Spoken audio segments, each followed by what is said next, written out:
Okay, आज हम कामायनी जयशंकर प्रसाद जी की एक रचना है, उसका अध्ययन करेंगे।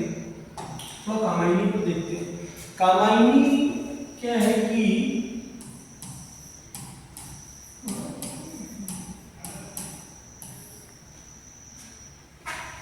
सन 1935 में प्रकाशित हुई कामायनी, जिसकी रचना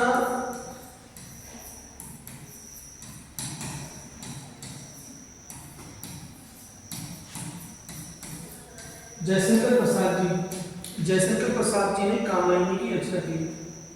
कामायनी क्या है? कामायनी यह एक नारी प्रधान महाकाव्य है। ऐसे तो मूलतः ये नारी प्रधान महाकाव्य है।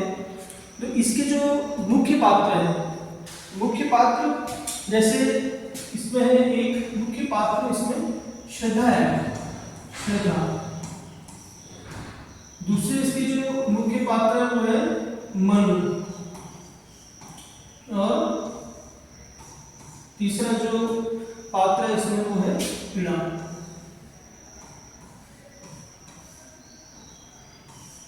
हालांकि दो तीन पात्र और कह सकते हैं, जैसे मनु और श्रद्धा का जो एक पुत्र है मानव नाम से, और आशुरी और किलात दो राक्षस रूप भी है। बाकी कुछ गौड़ पात्र रूप में से चलते रहेंगे कथा में। तो मुख्य रूप से जो ये कथा है कामायनी, ये क्या है कि 15 सर्गों में विभक्त है। 15 सर्ग, सर्ग मतलब लेसन, अध्याय। तो जो ये महाकाव्य है, तो महाकाव्य की जो विशेषताओं को लेकर अगर हम बात करें तो उसमें वो सर्गबद्ध होना चाहिए, प्रबंधात्मक रूप में होना चाहिए। मतलब उसकी जो पूरी कथा सार है वो एक क्रमबद्धता होनी चाहिए उसमें। तो इसमें कहीं ना कहीं वो चीजें दिखती हैं कि मुख्य रूप से मतलब जो ये इसकी जो कथा है उसमें कितने हैं आपके 15 सर्ग मैंने आपको बताया। तो 15 सर्ग हैं आपके। जैसे सबसे पहला सर्ग है चिंता,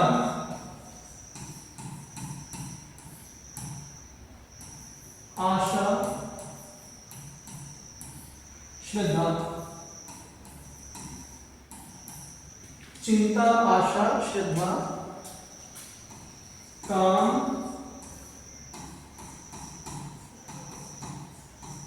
वासना और लज्जा।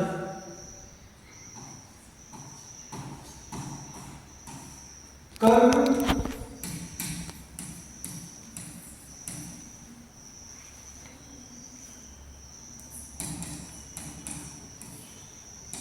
इरा,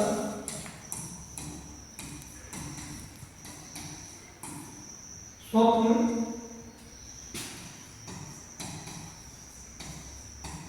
संघर्ष,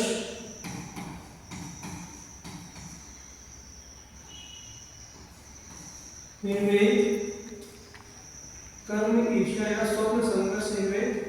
और फिर है दर्शन रहस्यान। इधर लिखते हैं दर्शन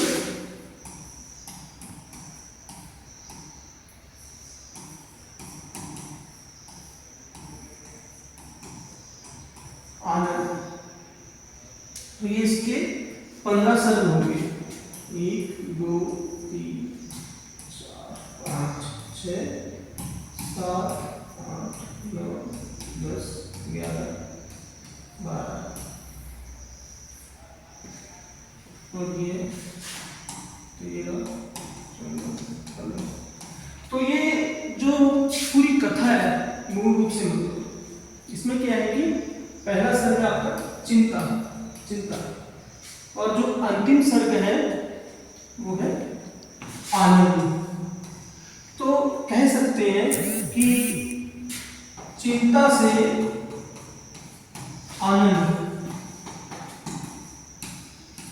इसकी एक विकास यात्रा।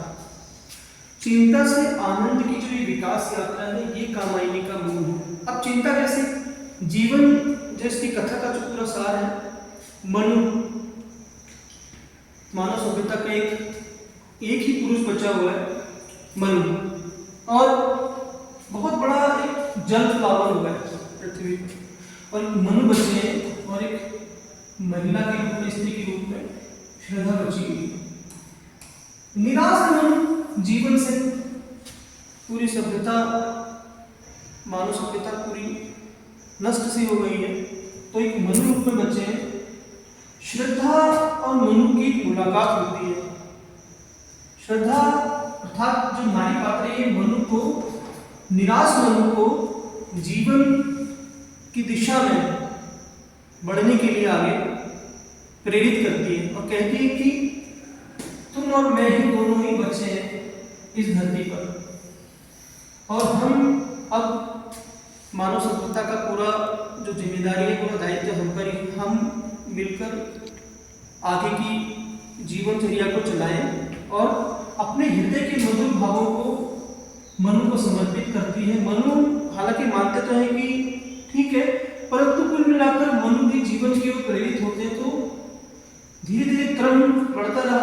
जो मनु चिंता से ग्रसित थे, आशा का एक संचार होता है उनके हृदय में श्रद्धा के आगमन पर, और श्रद्धा और काम वासना जागृत होती है, तो कहीं ना कहीं लज्जा भी अपनी भूमिका निभाती है, जो स्त्रियों का एक गहना है।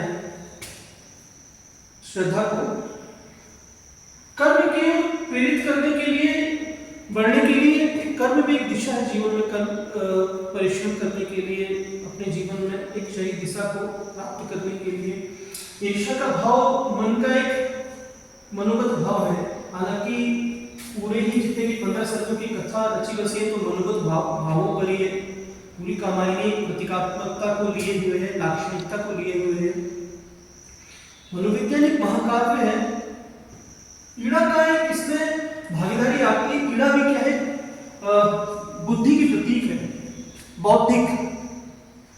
मनुष्य के भीतर बुद्धि भी एक उसको संचालित करने वाली एक प्रक्रिया है। तो ईड़ा को कहीं ना कहीं यहाँ मतलब कवि जयशंकर प्रसाद जी ने ईड़ा के स्त्री पात्र के रूप में चित्रित करी गई है। ईड़ा शब्द में जब भी ईड़ा का वर्णन आता है, तो एक बौद्धिक प्रतिभा से संपन्न उज्ज्वल ललाट उसका, तो वो एक ऐसा रूप निखर कर सामने आता है।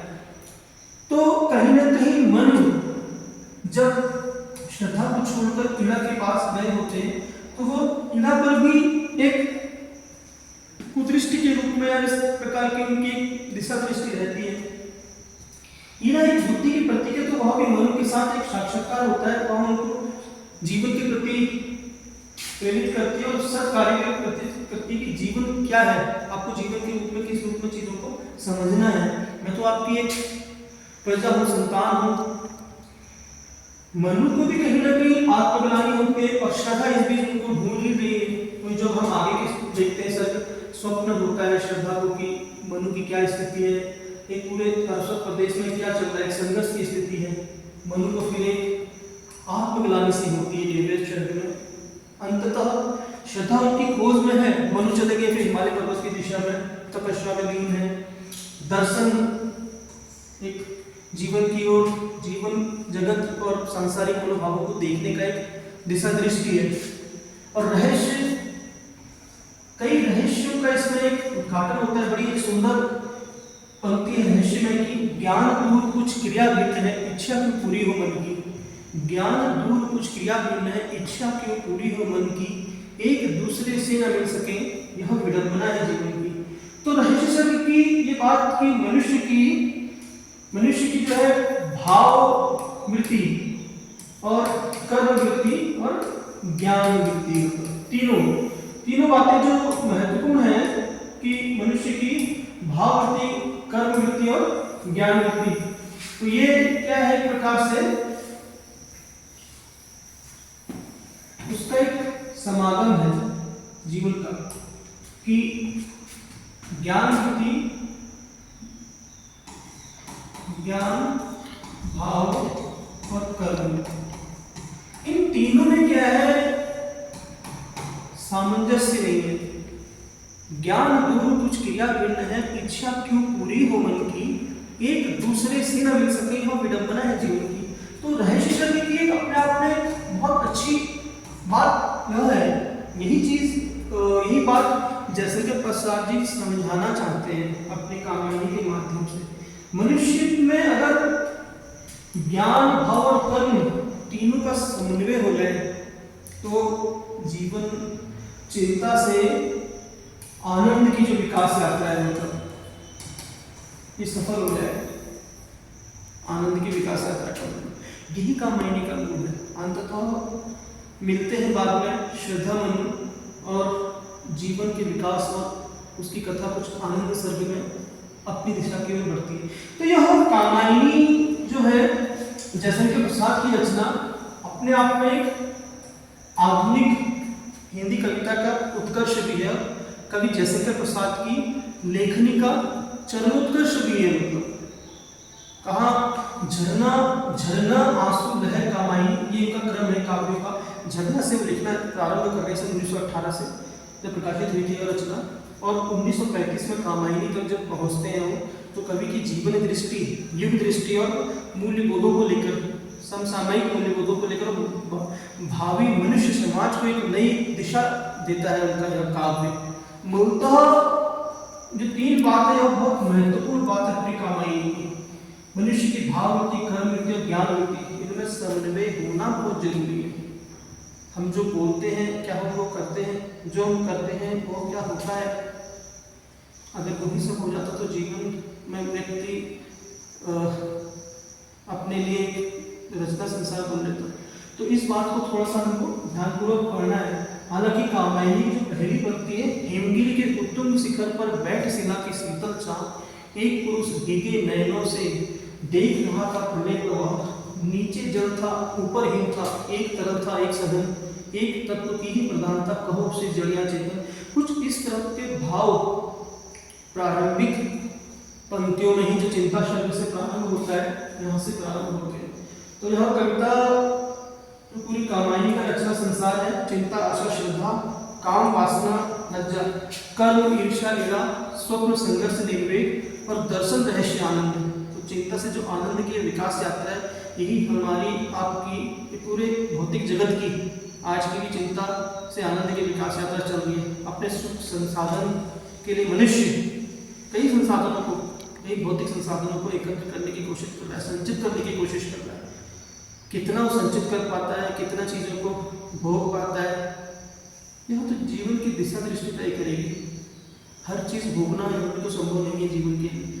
तो इसको थोड़ा सा ध्यान दे जाए आप सबको, बहुत महत्वपूर्ण है कामायनी। सभी प्रतियोगी परीक्षाओं में संघ लोक सेवा आयोग या राज्य लोक सेवा आयोग या भारत के सभी विश्वविद्यालय, महाविद्यालय के पाठ्यक्रम में कामायनी रहती है। हिंदी में छायावाद की रचना मानी गई है मूलतः मुख्य रूप से। तो अगले अंक में थोड़ा हम इसको देखते हैं और छायावाद के संदर्भ में